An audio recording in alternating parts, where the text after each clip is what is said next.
Hi నమస్తే. So ఈరోజు మనము తమిళ్ సినిమా 'టూరిస్ట్ ఫ్యామిలీ' గురించి మాట్లాడుకుందాం. సినిమా అయితే చాలా బాగుంది.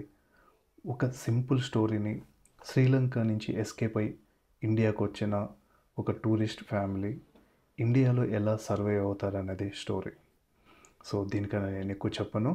ఓకే, ఫస్ట్ హాఫ్ అయితే చాలా డీసెంట్గా ఉంటుంది. ఇంటర్వెల్ బ్లాక్ అయితే చాలా బాగుంటుంది.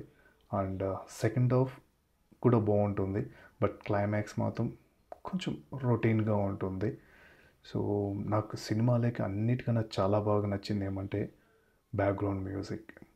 నాకు సినిమా ఆల్మోస్ట్ 2 అవర్స్ 10 మినిట్స్ చూసి బయటకు వచ్చిన తర్వాత కూడా చాలా ప్రశాంతంగా ఉంది. అసలు నాకు ఒక థియేటర్ నుంచి బయటకు వచ్చిన అంత ఫీల్ కూడా లేదు.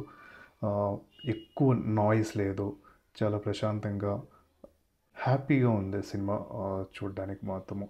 సో మీరు ఫ్యామిలీతో వెళ్ళాలంటే మాత్రం ఖచ్చితంగా వెళ్ళండి, మీకు బాగా నచ్చుతుంది. వన్ మోర్ రిక్వెస్ట్ ఏమంటే, మంచి రైటర్స్ ఉన్నారు తమిళ్లో, కానీ పెద్ద పెద్ద సినిమాలు తీసేటప్పుడు మాత్రము ఎందుకు ఫెయిల్ అవుతున్నారు అన్నది తెలీదు. ప్రొడ్యూసర్స్ అయి ఉండొచ్చు, లేకపోతే హీరోస్ అయి ఉండొచ్చు. మంచి రైటర్స్ని సెలెక్ట్ చేసుకోవడంలో ఫెయిల్ అవుతూ ఉన్నారనిపిస్తుంది. ఈ సినిమా అయితే చాలా బాగుంది, ఖచ్చితంగా వాచ్ చేయండి. జై హింద్.